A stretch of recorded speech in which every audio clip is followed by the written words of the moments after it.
ओम नमो भगवते वासुदेवाय। ओम नमो भगवते वासुदेवाय। ओम नमो भगवते वासुदेवाय। हरे कृष्ण। आप सभी भक्तों का बहुत बहुत हार्दिक स्वागत, अभिनंदन, और आप सभी को मेरा कोटि कोटि प्रणाम। श्रीमद् भागवतम चौथा स्कंद और 29वां अध्याय। नारद जी राजा प्रचीन बहर्षित को समझा रहे हैं। अभी इनडायरेक्टली समझा चुके, अब डायरेक्टली बता रहे हैं। भागवतम एक बड़ा मधुर, रसीला, ज्ञानप्रद और एक ऐसा ग्रंथ है जो आपकी जीवन शैली बदल सकता है। लेकिन किसकी बदल सकता है? वो जो श्रवण करता है। केवल श्रवण काफी है? नहीं। जीवन शैली उसकी बदलेगी जो श्रवण के बाद मनन करता है, सोचता है थोड़ी देर कि मुझे क्या सुधार लाना है। क्या सोचने वाले की बदल जाएगी? नहीं। फिर जो इम्प्लीमेंट करता है, जो अप्लाई करता है अपने जीवन में, वो भगवान की कृपा को आकर्षित कर लेता है। सुनता है, मनन करता है, अप्लाई करता है। जब ये कार्य होने लगते हैं तो उसका जीवन सुधर जाता है। जैसे मान लीजिए, शास्त्र ने कहा तिरस्कृता विप्रलब्धा क्षप्ता क्षिप्ता हतायपि। भागवतम कहती है, या भागवतम कहती है विनम्र रहो। तो सुन लिया, विनम्र रहो, तो सुन तो लिया। क्या बदलाव आ जाएगा? नहीं आएगा। मनन किया कि मैं किस परिस्थिति में विनम्र नहीं दिखता या नहीं होता। मनन करता है कि विनम्र होना कितना जरूरी है मेरे लिए, कितना आवश्यक है मुझे विनम्र होना। मनन करता है। उसके बाद इम्प्लीमेंट करने का प्लान करता है। ओ, अब समझ में आ गया, यहां मैं विनम्र नहीं था, यहां विनम्र नहीं था, अब मैं विनम्र होऊंगा। अब मैं कोशिश करूंगा। मैं जानता हूं कि मैं कितना धूर्त हूं। अब उसके जीवन में सुधार आने लगता है। तो कंप्लीट द साइकिल। तो चौथा स्कंद का 29वां अध्याय चल रहा है। पिछली क्लास में हमने पढ़ा था कि किस प्रकार जीव को छूट है, फ्री विल है उसकी। वो चाहे तो अपना भाग्य अच्छा चुन ले, वो चाहे तो अपना भाग्य गलत। ये उसकी चॉइसेस हैं। वो क्या चूज करता है? क्या वो अपने को तीनों गुणों के हवाले कर देता है? प्रकृति के रजोगुण, तमोगुण, सतोगुण, संभाल लो मुझे, तुम जैसा कराओ मैं वैसा करता चला जाऊंगा। क्या वो इन गुणों के वशीभूत होकर अपने को शरीर मान लेता है, अधीन हो जाता है, और इस अधीनता के कारण वह एक शरीर से दूसरे शरीर, दूसरे शरीर से तीसरे शरीर में जाता रहता है। इतना समझने के बाद भी, इतना श्रवण करने के बाद भी जीव में ये जो फ्री विल है, ये कैसे उसको भटका देती है, और वो भटकता रहता है। कब तक? जब तक किसी दिन पकड़ा नहीं जाता यमराज जी के द्वारा। और यमराज जी के सामने बोलता है अब मैं करूंगा, लेकिन उसके बाद फिर संसार में आके वही रजोगुण, तमोगुण, सतोगुण के चक्कर में फंस जाता है। अविद्या है। जब तक वो अपने को शरीर मानेगा, उसी के अनुसार कार्य करेगा। इसके डिटेल में हमने चर्चा की थी। आज हम इसी श्लोक से आगे पढ़ेंगे।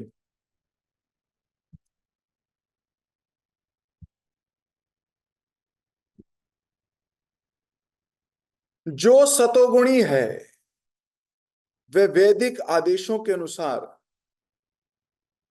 पुण्य कर्म करते हैं, और इस तरह वे उच्च लोगों को जाते हैं जहां देवों का निवास है।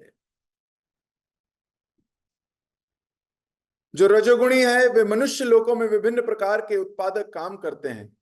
इसी प्रकार तमोगुणी पुरुष विभिन्न प्रकार के कष्ट उठाते हैं और पशु जगत में वास करते हैं।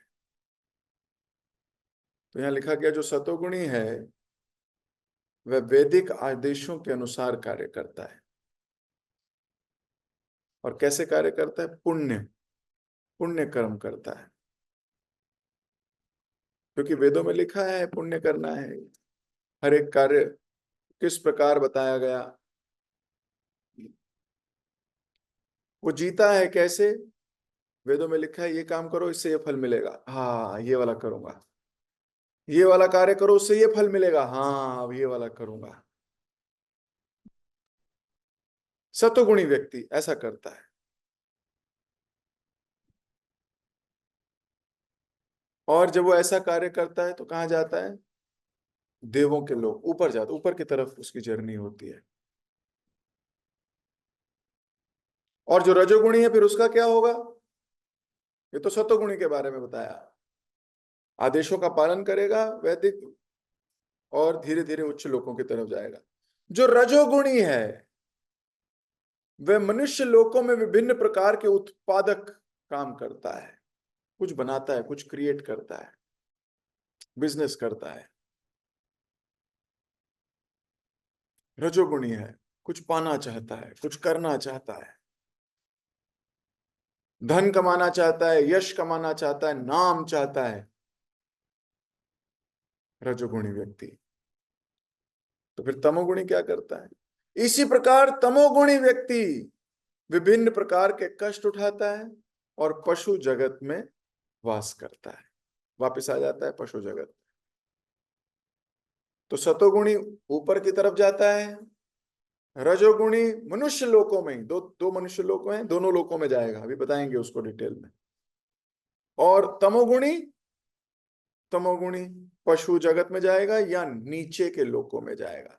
प्रभुपाद जी इसके परपट में बहुत डिटेल में वर्णन देते हैं। जगत गुरु श्रील प्रभुपाद की जय। तीन तरह के लोक हैं, उच्च, मध्य तथा अधः। जो लोग सतोगुणी होते हैं वे उच्च लोकों, कौन कौन से? ब्रह्म, सत्य जिसको सत्य लोक बोलते हैं, तप, जन, महालोक को जाते हैं। तो ये उच्च लोक हुए, कौन कौन से? सत्यलोक, तपलोक, जनलोक, महलोक। जो रजोगुणी है वह भू तथा भुवा, ये दो लोकों को जाते हैं रजोगुणी लोग, या तो भूलोक या भुवा लोक। जो तमोगुणी है वह अतल, वितल, सुतल, तलातल, महातल, रसातल, पाताल या वह पशु जगत में स्थान पाते हैं।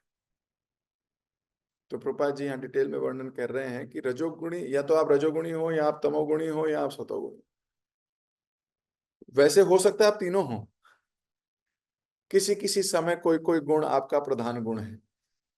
लेकिन अगर प्रिडोमिनेंटली आपके पूरे जीवन पे रिसर्च की जाए, पूरे जीवन को एनालाइज किया जाए, तो पूरे जीवन में आप किस स्टेट में रहे हो? पूरे जीवन में आप रजोगुणी रहे हो, कुछ पाने की इच्छा, तो आप रजोगुणी हो। सतोगुणी हो, संतुष्ट रहते हो। संतुष्ट हैं हम अपनी वाइफ से, संतुष्ट हैं अपनी सैलरी से, संतुष्ट हैं जो प्रसाद मिल जाए, संतुष्ट हैं, हमें कोई बहुत ज्यादा इच्छाएं नहीं है। तो आप सतोगुणी हो।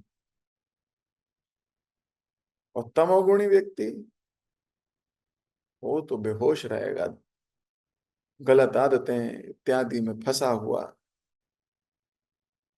तो प्रभुपाद जी कह रहे हैं आपका प्रिडोमिनेंट जीवन जिस तरह से बीता है उसके हिसाब से आपको लोक मिलेंगे।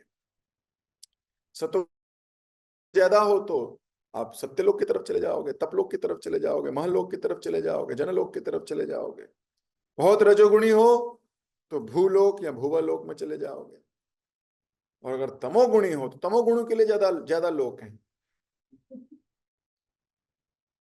उनका उनके डब्बे ज्यादा हैं ट्रेन में।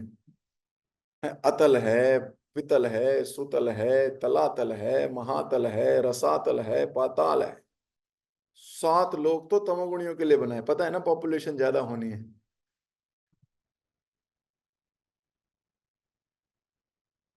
अब अगर गुणात्मक दृष्टि से देखा जाए तो प्रभुपाद जी लिख रहे हैं, गुणात्मक दृष्टि से जीव तथा भगवान एक ही हैं।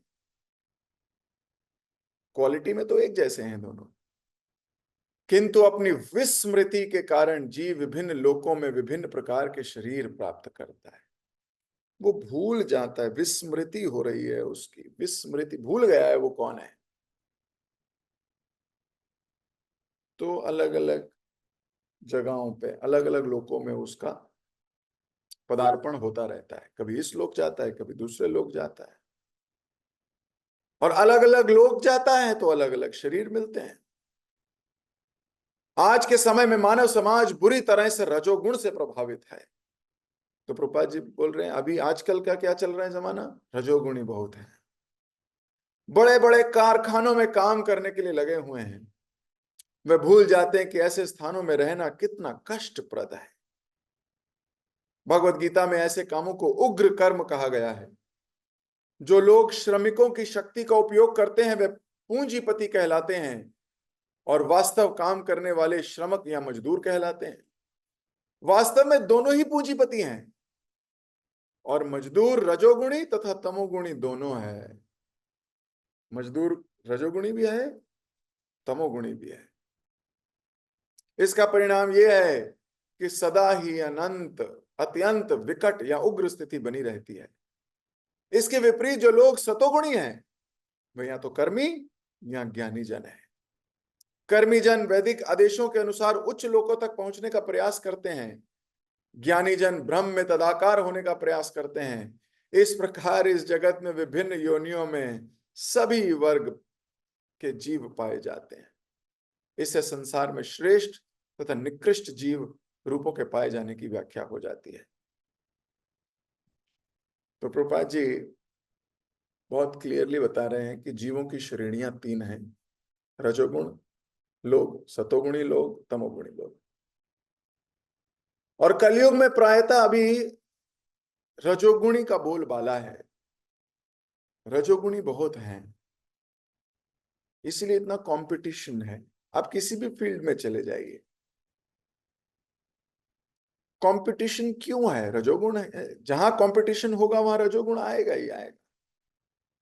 हमें कुछ करके दिखाना है, कुछ बनना है, कुछ ये करना है, वो ये सतोगुणी व्यक्ति के विचार नहीं है।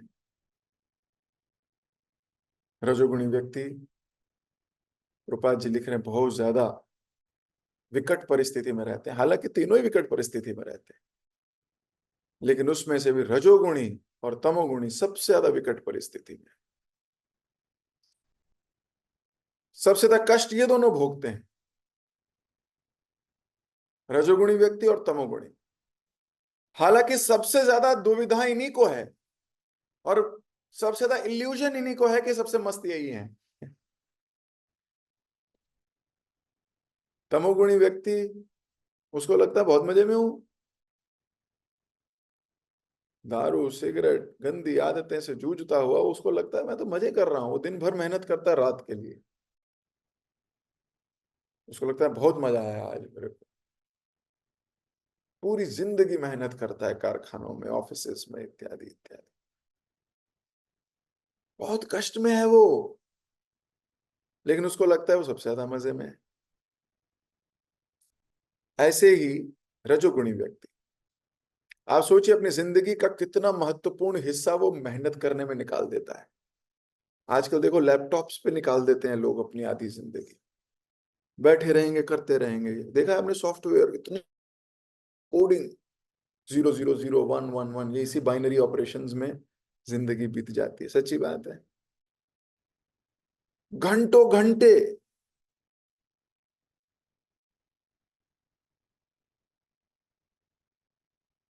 रजोगुण का प्रभाव इतना है। क्यों गो लाइव होना है प्रोजेक्ट, क्यों आउटपुट देनी है, और भूल जाते हैं इतना अमेजिंग जीवन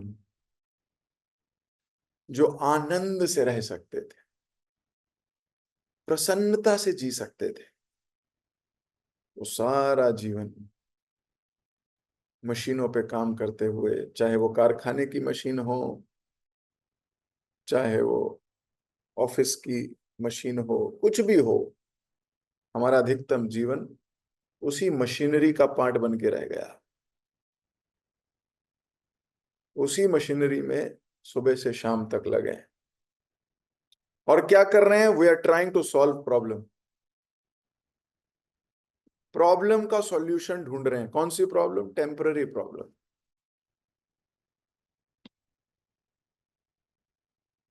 टेम्पररी प्रॉब्लम का सॉल्यूशन ढूंढने में लग गए और परमानेंट प्रॉब्लम से ध्यान ही हट गया। उसके लिए प्रभु जी मैंने दिए ना सुबह 1 घंटा, वो ही वाला टाइम है बस मेरा। भक्ति का टाइम सुबह वाला है, बस वही टाइम। बाकी मेरे को, मैं बहुत बिजी हूं। अधिकांश लोगों के पास तो मॉर्निंग टाइम भी नहीं है। They have no time. असली प्रॉब्लम तो जीवन की मिस हो रही है। जब आंख खुलेगी ना, तो बहुत देर हो चुकी होगी। गुरुजनों की बातें झंझोड़ती हैं लेकिन अच्छी नहीं लगती। क्या बोलते रहते हैं? जपा कर लो, भक्तों के साथ श्रवण कर लो, बैठो, आदतें सुधारो, सतोगुणी समय लाओ, फ्री हो जाओ, वेले हो जाओ, फ्री हो जाओ। जब जिंदगी फ्री करेगी ना, तब संग नहीं होगा। बहुत आगे निकल गए होंगे सब।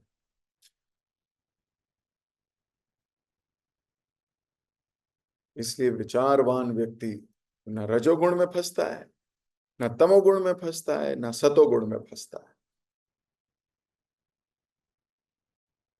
वो फंसता ही नहीं है।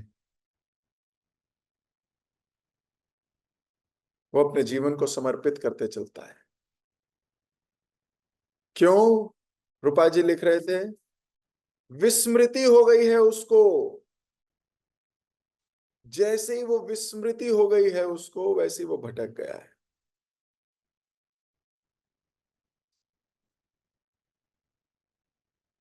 तो व्यक्ति को यह समझना होगा, व्हाट इज ही डूइंग? वो क्या कर रहा है? अंदर से आवाज आएगी, सेवा कर रहा हूं। अंदर से आवाज आएगी, मैं तो बहुत बड़ा भक्त हूं। अंदर से आवाज आएगी, मैं तो बहुत अच्छा कर रहा हूं। सभी लोग कर रहे हैं जो, वही कर रहा हूं। अपना रिपोर्ट कार्ड खुद ही लिखने लगता है व्यक्ति। मैं अपना रिपोर्ट कार्ड खुद ही लिखूंगा।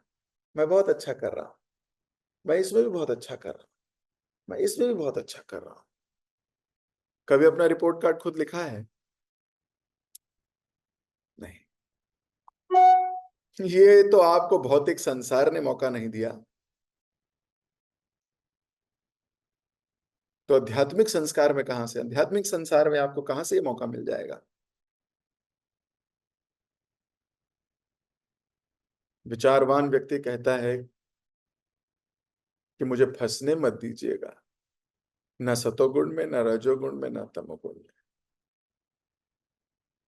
कहीं मैं फंस ना जाऊं। क्योंकि अगर मैं फंस गया तो ये सारे लोग, जो 14 लोग कभी बताए गए, इन्हीं में कहीं फंस जाऊंगा। इन्हीं में कहीं ना कहीं रुक जाऊंगा। या तो सत्यलोक, तपलोक, जनलोक, महलोक, या फिर भूलोक, भुवलोक। सात तो यही हुए, और साथ ही नीचे वाले 6 हुए। हाँ, 6। और नीचे फिर आ गया अतल, वितल, सुतल, तलातल, महातल, रसातल, या पतल, पताल जिसको बोलते हैं, पाताल। तो इन्हीं लोकों में घूमूंगा क्या? ये सब भौतिक लोक हैं।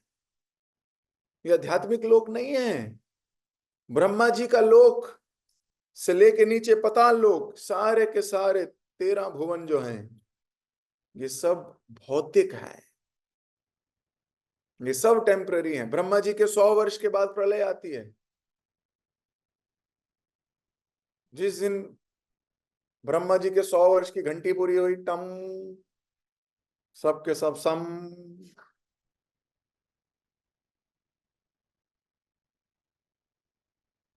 भगवान फिर विस्तार करते हैं अपना महाविष्णु के रूप में, फिर गर्भोदक्षाय विष्णु के रूप में, फिर क्षीरोदक्षाय विष्णु के रूप में। हर एक छोटी से छोटे कण में क्षीरोदक्षाय विष्णु के रूप में घुस जाते हैं और उसे सक्रिय बनाते हैं। ब्रह्मांड में घुसते हैं गर्भोदक्षाय विष्णु के रूप में, ब्रह्मांड को सक्रिय बनाते हैं। 100 ब्रह्मा जी के वर्ष के बाद फिर से सृष्टि शुरू होती है प्रलय के बाद। आदमी फिर से आता है, फिर वो रजोगुण, तमोगुण, सतोगुण। विचार कीजिए हम कर क्या रहे हैं। विचार करने योग्य बात है कि हम कौन सी प्रॉब्लम सॉल्व कर रहे हैं। विचार करने योग्य बात है। क्या देवता लोग, क्या भगवान ऊपर से या पास से या साथ से या परमात्मा के रूप में हृदय से बैठ के देख रहे होंगे, तो क्या वो हमें भक्त कहेंगे?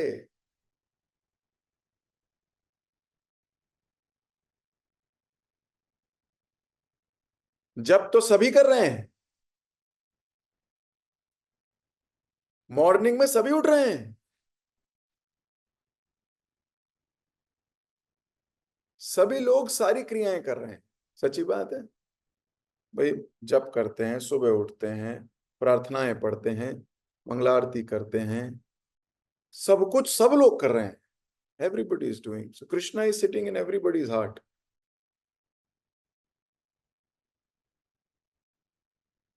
क्या हमारी एक्टिविटीज, अब एक्टिविटीज में ये जपा तपा ये सब नहीं है, केवल डे टू डे डीलिंग्स। क्या हमारी एक्टिविटीज कृष्ण को अट्रैक्ट करती होंगी?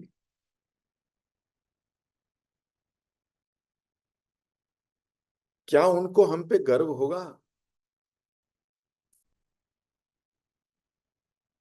क्या गुरु को हम पे गर्व है? क्या गुरुजनों को हमारे पे गर्व है? क्या वैष्णवों को हमारे पे गर्व है?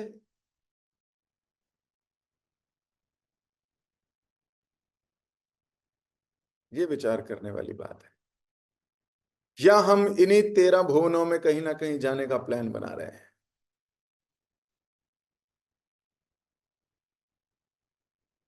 ये तो एंड में डिसाइड हो ही जाएगा।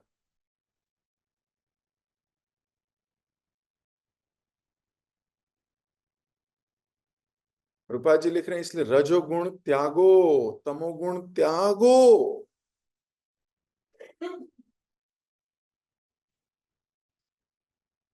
किस 84 के फेर में लग गए? जीव स्वाद लेना चाहता है, किसी चीज का स्वाद लेता है। कभी मनुष्य जीवन का स्वाद लेता है, कभी देवता बनता है। कभी आप में से कोई बना होगा इंद्र भी, कोई बड़ी बात नहीं है। कोई बड़ी बात नहीं है कि पुराने जमाने का कोई करोड़ों अरबों युग पहले का कोई सूर्यदेव यहां बैठा हो। कोई बड़ी बात नहीं। सामान्य बात है।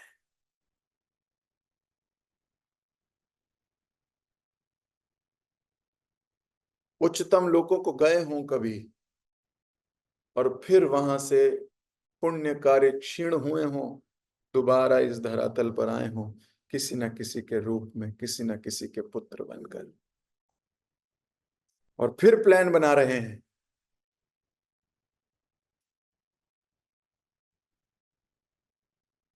देखिए, ये बात तो सच है कि भगवान नाम ले लिया नरक नहीं जाओगे, लेकिन ये सच नहीं है कि इन 13 में से कहीं नहीं जाओगे।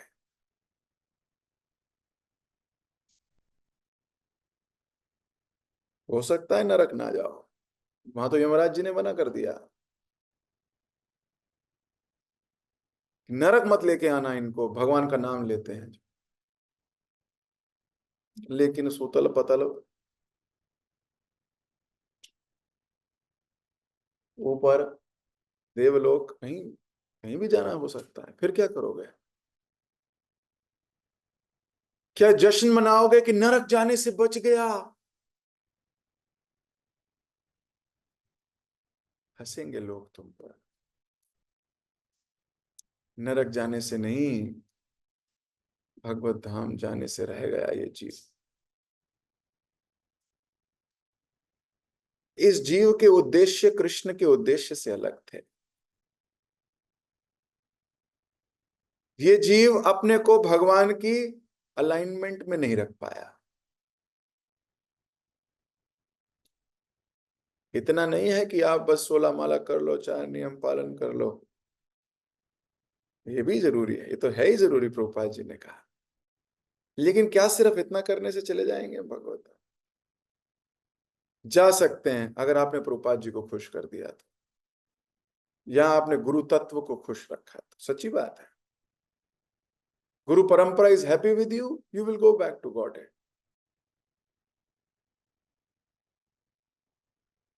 Krishna is happy with you, you will go back to Godhead. Otherwise, we'll be here and there. मेरी बातें चुभ सकती हैं,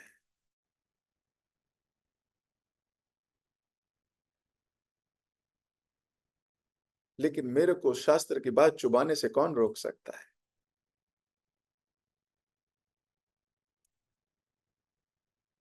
जो सत्य है वो सत्य रहेगा।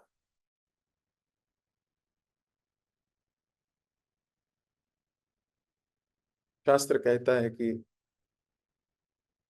वेदों में वर्णित शुभ सकाम कर्म करने से आप भगवत धाम नहीं जा सकते, भले ही वो कितने ही तपस्या मांगते हो, डिटर्मिनेशन मांगते हो, डिसिप्लिन मांगते हो। लेकिन ऑब्जेक्टिव अगर कुछ और है तो पहुंच जाएंगे हम ऊपर के लोकों में। वो भी अच्छी बात है, चलो। लेकिन मनुष्य जीवन तो खो दिया ना। तटस्थ शक्ति होने के कारण हम तट पे फिर कब आएंगे पता नहीं। इसलिए ये जीवन को बेकार मत होने दो, सुन सुनकर खाल मोटी मत करो बस। We should be very clear, पक्का डिवोटीज।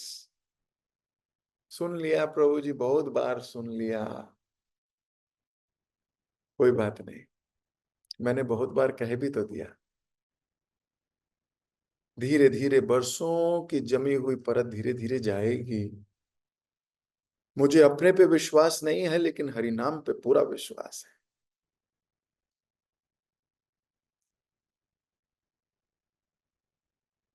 शास्त्र पे पूरा विश्वास है। एक दिन अगर मैं शुद्धता से सेवा करता रहा, गुरुजनों की आज्ञा का पालन करता रहा, तो एक दिन ये चित्त एकदम साफ हो जाएगा। तो सतोगुण, रजोगुण और तमोगुण बहुत बार सुना होगा, लेकिन जैसा कि क्लास में मैं कह रहा हूं पहले से कि केवल श्रवण नहीं, मनन। और आप लोगों से आशीर्वाद चाहूंगा कि मैं भी मनन करूं। जरूरी है मनन, और फिर उसको कार्य में लाएं। नहीं तो यही लोकों में घूमते रहेंगे, परमुटेशन कॉम्बिनेशन लगाते रहो। पिछली बार तू कहाँ गया था? भाई मैं तो सत्य में गया था, तू कहाँ गया था? और याद भी नहीं रहेगा ना हम में से कोई भरत जो अपने पिछले जन्म का याद रख सके कि मैं पिछले जन्म में हिरन था। और ना ही हो सकता है हम में से कोई इंद्रद्युम्न हो जो गजेंद्र बनने के बाद भी अपना पिछला जन्म याद कर सकता है, पिछले जन्म में जो श्लोक याद किया था वो इस जन्म में दोहरा सके। कोई पता नहीं, ये आखिरी जन्म होना चाहिए।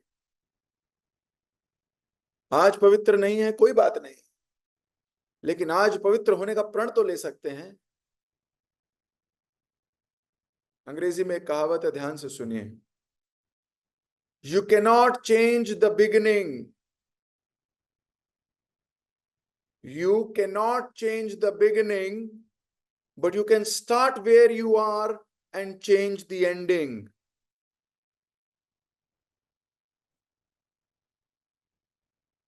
फिर से बोलता हूं, you cannot change the beginning, but you can start where you are and change the ending। ये आपके हाथ में है।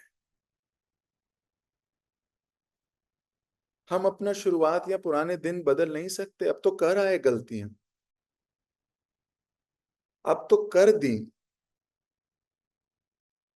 बहुत कुछ किया जो कि शास्त्र विपरीत है, बहुत कुछ किया अपने अहंकार की वजह से, बहुत कुछ किया अपनी ईगो से, बहुत कुछ किया अपनी बुद्धि के बल पे, बहुत कुछ किया अपनी इंद्रियों के वश में आके, बहुत कुछ किया अपने अनर्थों की वजह से, बहुत कुछ किया। अब उसको तो मैं बदल नहीं सकता, ना उसको आप बदल सकते, लेकिन हम शुरुआत तो कर सकते हैं आज। मैं अपना पास्ट नहीं बदल सकता, लेकिन मैं आज सुधर सकता हूं ताकि मैं अपना एंड बदल सकूं।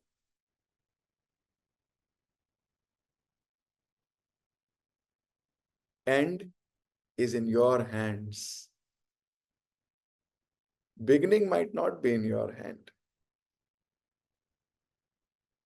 अंत हमारे हाथ में, किसी को ब्लेम नहीं कर पाओगे आप लास्ट में। ये नहीं कह पाओगे इन्होंने मुझे सपोर्ट नहीं किया इसलिए ऐसा हुआ, इन्होंने मेरे को गलत शब्द बोले इसलिए ऐसा हुआ, इन्होंने ऐसा किया इसलिए ऐसा हुआ। कोई नहीं सुनेगा तुम्हारी। इसलिए भक्त भी नहीं सुनते।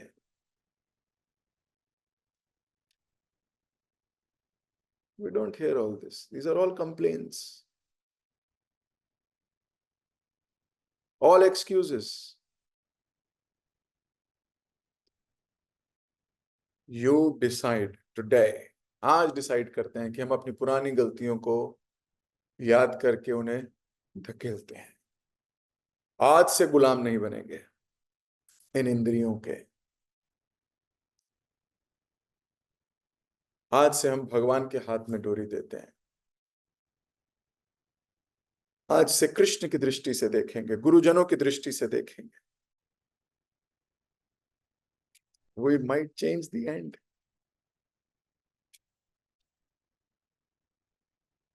Choice is yours. ये चॉइस आपकी है। अर्जुन को पूरे 700 श्लोक सुनाने के बाद भगवान ने अर्जुन से यही कहा, मैं तो कह चुका, अब जो तुम्हारी इच्छा वो करो। भगवान फ्री विल में हस्तक्षेप नहीं कर रहे। अर्जुन ने अपनी फ्री विल से कहा कि नहीं, वही करूंगा जो आप कहोगे।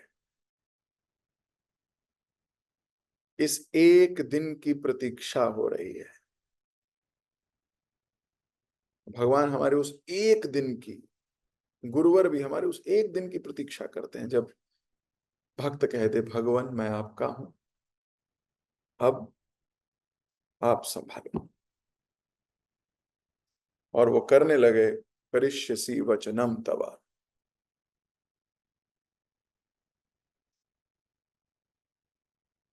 जब हम अपनी मर्जी से कहेंगे नहीं मेरी मर्जी, हम सोएंगे अपनी मर्जी से, उठेंगे अपनी मर्जी से, खाएंगे अपनी मर्जी से, जब करना होगा कर लेंगे, नहीं करना नहीं करेंगे अपनी मर्जी से, और फिर कहेंगे मेरी प्रॉब्लम नहीं सॉल्व हो रही, होगी भी नहीं भाई, कभी नहीं होगी। इस जन्म में तो नहीं होगी। हाँ, लेकिन अगले जन्म में थोड़ा फायदा मिल जाएगा, क्योंकि इस जन्म में हो सकता है 2-4 माला कर रहे हो।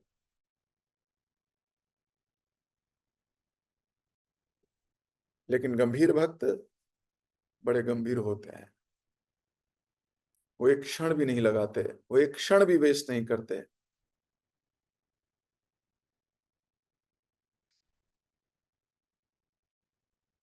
तो ना तो सतोगुणी, ना रजोगुणी, ना तमोगुणी, और इतना ही नहीं, आगे के श्लोक में देखिए प्रभुपाद जी क्या लिख रहे हैं।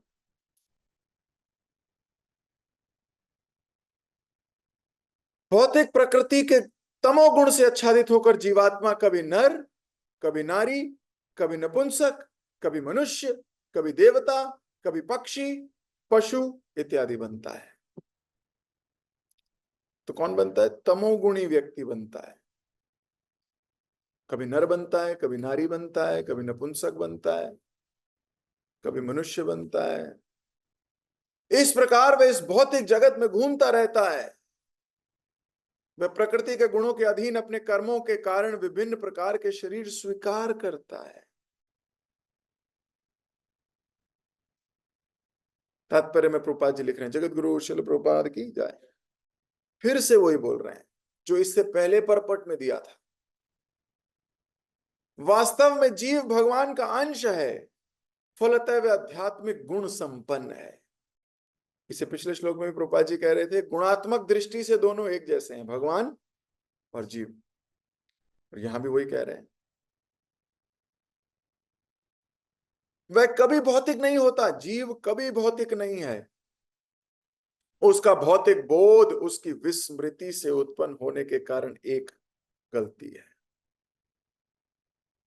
ये हो रहा है विस्मृति। पिछले श्लोक में भी विस्मृति पे चर्चा कर रहे थे प्रभुपाद जी, इस श्लोक में भी विस्मृति के बारे में चर्चा कर रहे हैं। सोचिए, दो लगातार श्लोक और दोनों एक ही बात कर रहे हैं, ताकि जीव जागो। वो मुझे आप हम सबको समझाने का प्रयास कर रहे हैं प्रभुपाद जी। प्रभुपाद जी की संवेदना को समझिए। वो इस वक्त हमें समझा रहे हैं, आप उनकी संवेदना को समझिए, कंपैशन को देखिए, समझ फील कीजिए कि वो बोल रहे हैं, देखो बेटा, जीव भौतिक नहीं है। वो विस्मृत हो गया, वो भूल गया है बस, और यही उसकी एक गलती है। वे भगवान के समान ही तेजोमयी है, किंतु सूर्य तथा सूर्य प्रकाश अत्यंत चमकीले तेजमय होते हैं। भगवान पूर्ण चमकते सूर्य के सदृश हैं, और जीव सूर्य के उन लघु कणों के समान है जिनसे सूर्य का प्रकाश बनता है। जब ये लघु कण महारूपी बादल से ढक जाते हैं तो उनका चमकीलापन अदृश्य हो जाता है। जब माया के बादल हट जाते हैं तो वे कण पुनः पूर्ववत चमकने लगते हैं। ज्यों ही जीव माया के अज्ञान से आच्छादित हो जाता है, वह भगवान के साथ अपने संबंध को नहीं समझ सकता। अब यहां पे फंस गया जीव। माया से वो आच्छादित हो गया है, माया ने उसे घेर लिया है, तो वो भूल गया अपना संबंध भगवान से। वो भूल जाता है मेरा कोई संबंध है इनसे। उन्हीं पे प्रश्न चिन्ह करता है। वो बोलता है शास्त्र आदमी ने लिखे। वो प्रश्न करता है, वो उनकी वास्तविक आइडेंटिटी पे क्वेश्चन लगाता है, उनकी आइडेंटिटी पे प्रश्न करने लगता है। मैं नहीं मानता। तुम्हारे मानने या ना मानने से कुछ नहीं होगा, ये तो तुम्हारी भूल है, मत मानो। क्या फर्क पड़ता है? कोई फर्क नहीं पड़ता। हम माने या ना माने, जीव, क्योंकि जीव के ऊपर माया का इतना बड़ा जाल फंस जाता है, वो भूल जाता है सब कुछ, और वो भगवान से विस्मृति हो जाती है, भगवान को भूल जाता है। और फिर कोई याद भी दिलाता है तो भगवान के अस्तित्व को काटने का प्रयास करता है।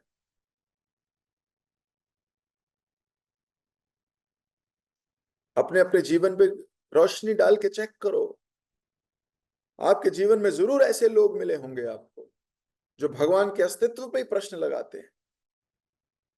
भगवान के क्या, गुरु के, प्रभुपाद जी के अस्तित्व पे भी प्रश्न पूछते हैं, उठाते हैं लोग। सच्ची बात है। एक पारंपरिक परंपरा जो इतने लोगों को भक्ति मार्ग से जोड़ रही है, इतने लोगों को भगवत धाम ले जाने के लिए प्रेरणा दे रही है, वो प्रभुपाद जी की संस्था पे भी प्रश्न उठ जाते हैं।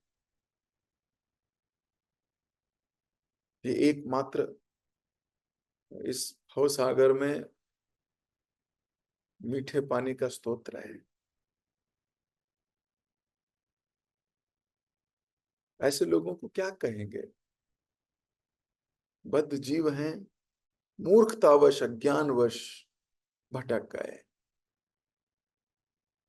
और वहीं वो स्वीकार कर लें अगर, तो कहां से कहां पहुंच जाएं, इस भूलोक से गोलोक तक। भूलोक से गोलोक तक का सफर बहुत छोटा है, तो भगवान कहते हैं, मैं नहीं कह रहा। भगवान बोल रहे खुर बना देता हूं मैं उसको, इतना सा कर देता हूं जिसमें बछड़े का पैर लगता हो जितना खुर। यही है जी, क्या है जी ये भव सागर है। वो मजाक उड़ाएगा, अरे इसे भव सागर कहते हैं, ये क्या, ये तो नवजात शिशु टाप जाए, चूहा टाप जाए, चींटी तैर के निकल जाए, उसको आप भवसागर कहते हो। भगवान कर देते हैं। भागवतम का श्लोक है, बहुत सुंदर।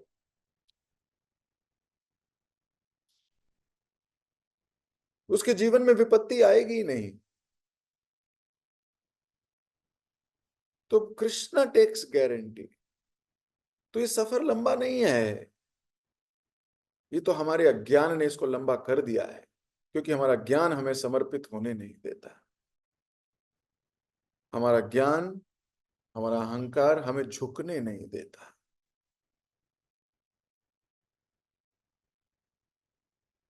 बराबरी करने लगता है भगवान की। इस पूरे काल में जीव को एक चीज करनी है, हृदय से नतमस्तक होना है, और फिर उसके आनंद का स्तोत्र देखना। देखो, जब जब जीव भगवान का प्रतिकार करता है, वो आनंद में नहीं रह सकता, लेकिन जैसे ही वो स्वाधीनता कर देता है अपनी, वैसे ही वो आनंद लेने लगता है। तो यहां प्रभुपाद जी बोल रहे हैं, वो माया के वश में होकर, माया के वश में व्यक्ति क्या करता है, भूल जाता है।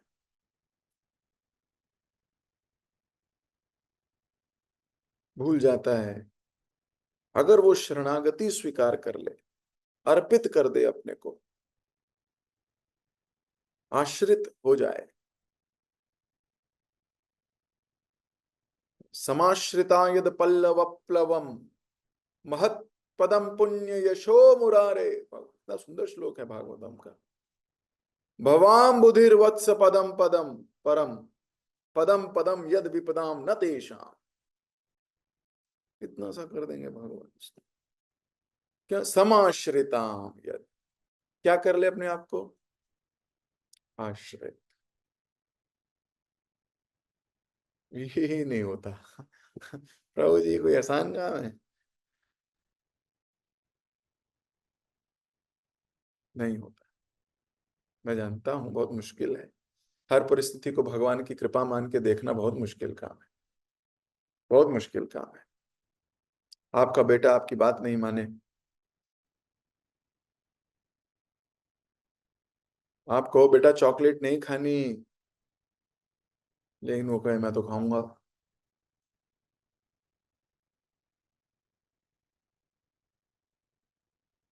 उस वक्त आपको क्रोध आएगा, क्यों ये लहसुन प्याज नहीं खाना? वो कहेगा बाकी भी तो खाते हैं।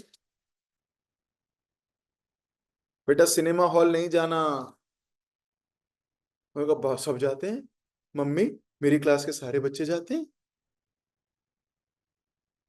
फिर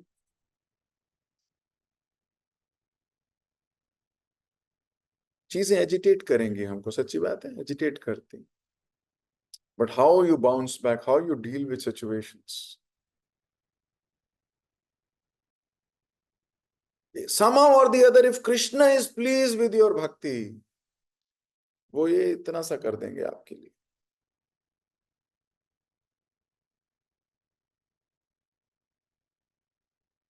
तो व्यक्ति भूल गया है कि वो सूर्य की तरह चमकीला है, भगवान जैसा है,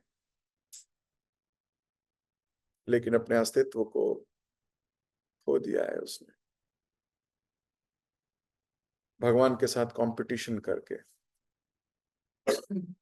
इसलिए हमें कंपटीशन में नहीं फंसना, भक्तों के साथ भी कंपटीशन मत करना। शास्त्रों में इसके बारे में बहुत डिटेल वर्णन है। We should not compete, we should take inspiration.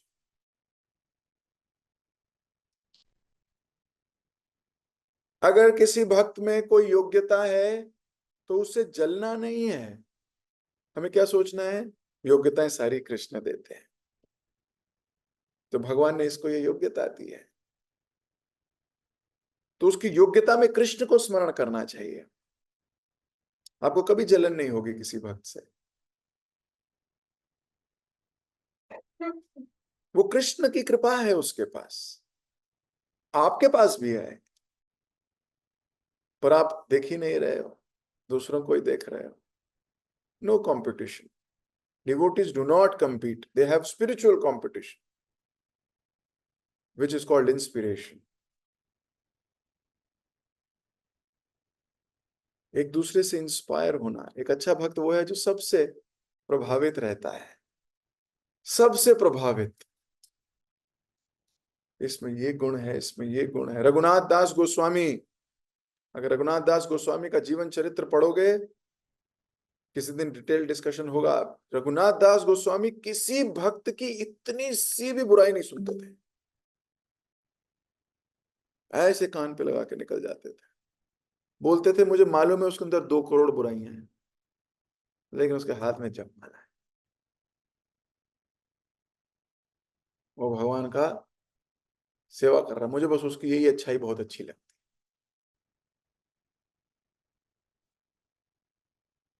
बस रघुनाथ दास गोस्वामी भले ही रिश्ते नहीं बनाते थे उनसे, लेकिन वो किसी की बुराई नहीं सुनते थे, कहते थे नहीं नहीं मैं नहीं सुनूंगा। He was so conscious. तो हमें क्या करना चाहिए, हमें सुनो, हटा दो उसको, बोलो ऑल राइट।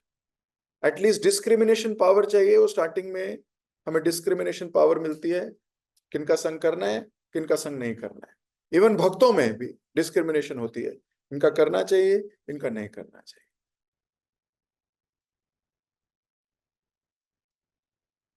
लेकिन डिसरिस्पेक्ट किसी की नहीं की जा सकती। कंपटीशन नहीं है कोई, there is no competition। Vaikuntha airlines is travelling empty.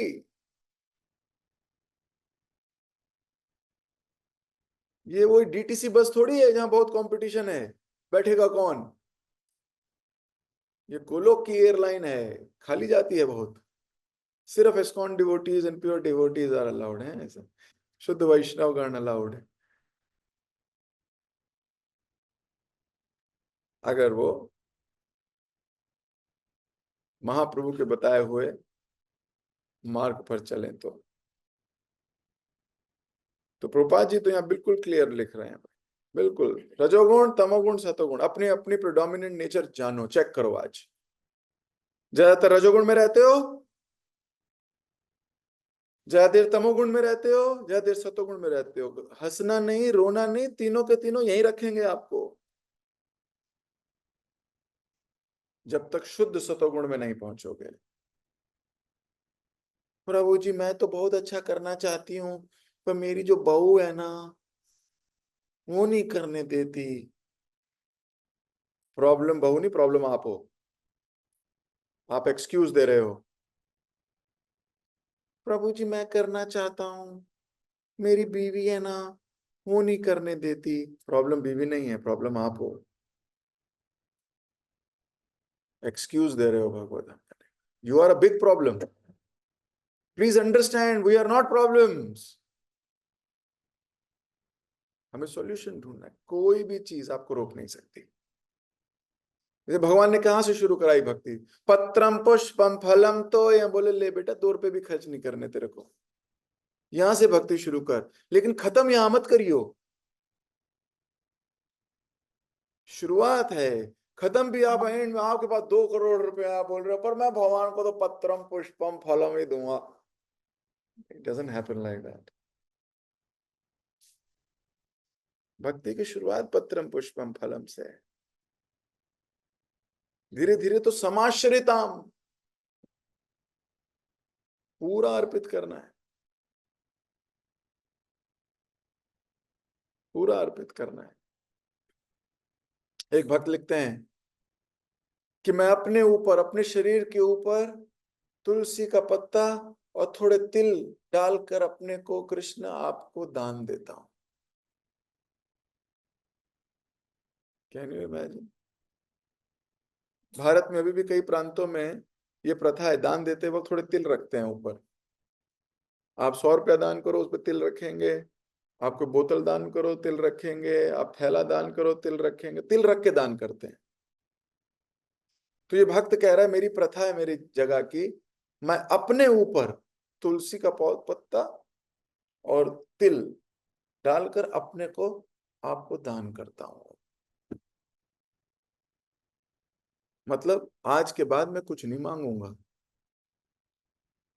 आज के बाद मेरी कोई चाहत नहीं है आपसे, मेरी कोई एक्सपेक्टेशन नहीं है आपसे। अब तो आप मुझे यूज करिए, कैसे यूज करना चाहते हैं, मैं अब आपका हो गया।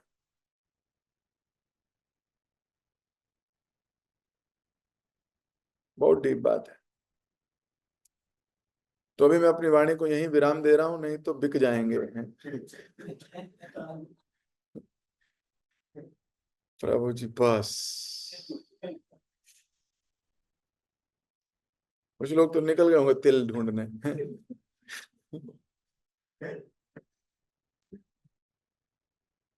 तो वाणी को यहीं दे रहा हूं विराम, लेकिन प्रभुपाद जी की बात को संजीदगी से लेना है, फंसना नहीं है रजोगुण तमोगुण सतोगुण में।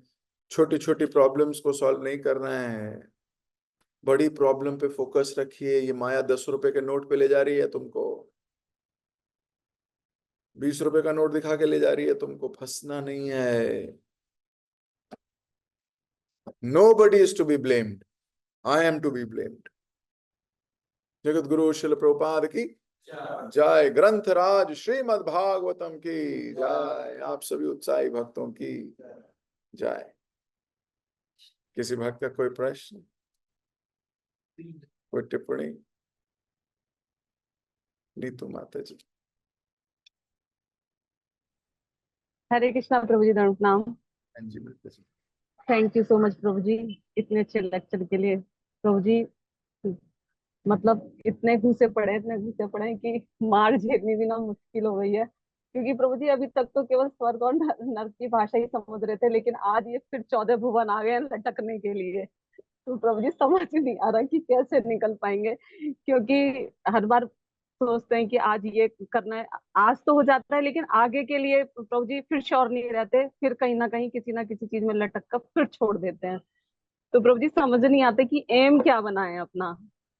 माला करने की कोशिश करते हैं, हो रही है, लेकिन वैष्णव फिर सेवा परम सिद्धि, वैष्णवों के बीच में हो, प्लान बनाओ किस प्रकार जीवन का लक्ष्य वैष्णव संतुष्टि हो। धीरे धीरे धीरे वैष्णवों की कृपा हुई, वैष्णवों की प्रार्थना में आप आ गए, वैष्णवों की सोच में आप आ गए, वो आपको सोचने लगे। हाँ, उद्धार कैसे नहीं होगा? 100% होगा। जी इसलिए प्रभु वैष्णव संघ, मैं कल किसी जी। भक्त से बात कर रहा था, तो हम बात करते करते बार बार संघ पे आ रहे थे कि वैष्णव संघ कितना जरूरी है, वैष्णवों के बीच में कथा सुनना कितनी जरूरी है। तो करते करते बात आई कि नाम तो होना चाहिए देश का संघ स्थान। जी हमारा, ये हमारा संघ का स्थान है ये। तो वास्तव में ये संघ ही है जो हमें रुलाएगा भी, हंसाएगा भी, हमें पवित्र करके जाएगा, हमें पवित्र करके जाएगा, हमें निचोड़ेगा। इसलिए आप महाप्रभु की लीला पढ़ रहे हो, क्या है? रिलेशनशिप्स हैं बहुत डीप। कैसे बने? सबने इन्वेस्ट किया है ना, इन्वेस्टमेंट जी किया है। प्रभु जी तो प्रभु इसलिए वैष्णवों के बीच में बड़ी मृदुलता से, प्रेम से, जैसे रघुनाथ दास गोस्वामी ने कहा, अच्छाई देखते हुए, गुणगान करते हुए निकल जाओ, यही एक तरीका है, और कोई तरीका नहीं है। एकाकी आमार नहीं पायो बल, हरि नाम संकीर्तन है। अकेला आदमी बहुत दिन तक भक्ति में नहीं रह सकता, जी प्रभु इसलिए बल ढूंढो। इसे बोलते हैं संग सिद्धि। हम्म, हमारी सिद्धि नहीं है, लेकिन संग में आ जाते हैं तो सिद्धि हो जाती है। बड़ी बड़ी चीजें अपने आप हो जाती हैं, माला पता नहीं लगता हो गई, इतने प्रेम से सेवा हो गई। अकेला क्या करेगा सेवा? तो संग में सिद्धि है, संग सिद्धि कर देगी हमारी। भले हम सिद्ध ना हो पाए, लेकिन संग हमें सिद्ध कर देगा।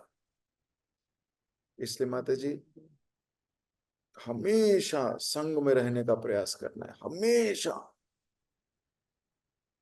ठीक है, चाहे कैसी भी जी प्रभु परिस्थिति।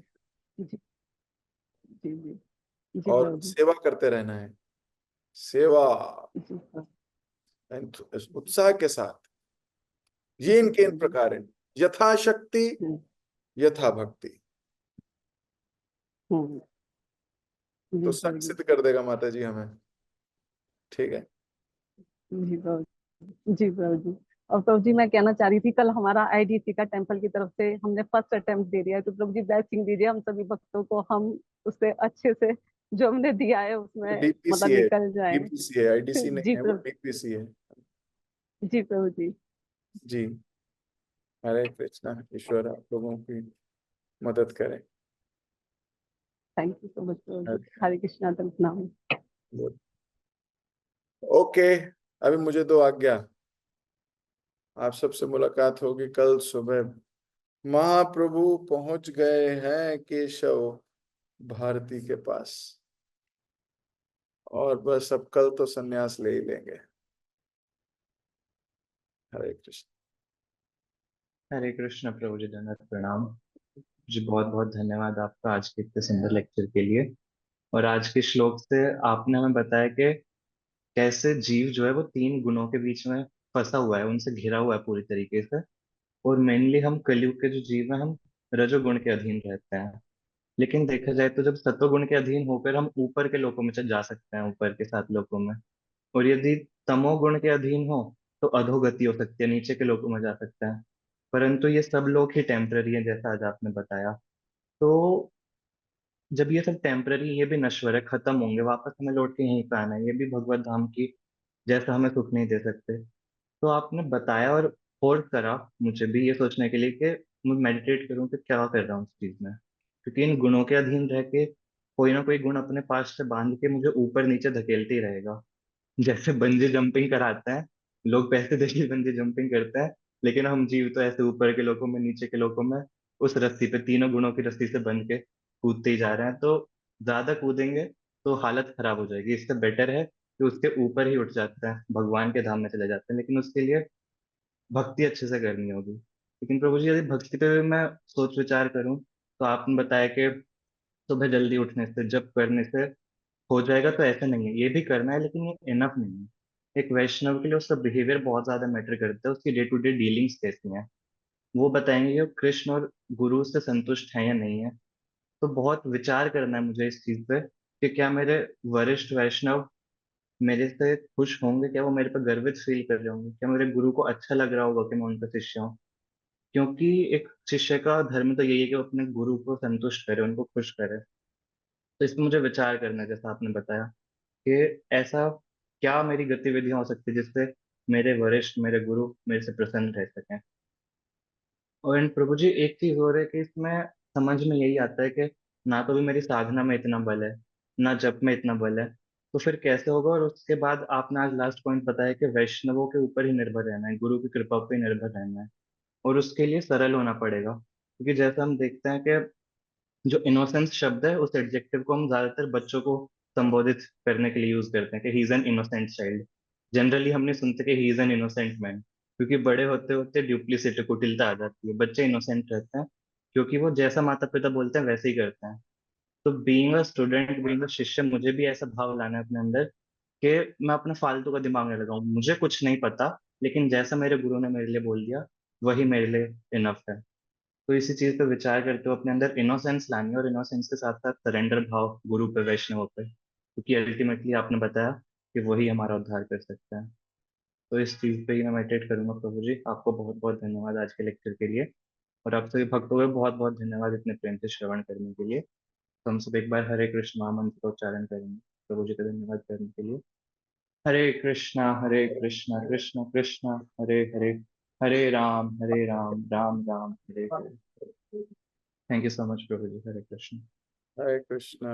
बहुत बहुत धन्यवाद आप सबका। आप अपने जीवन का अनमोल समय लगा रहे हो भक्ति में।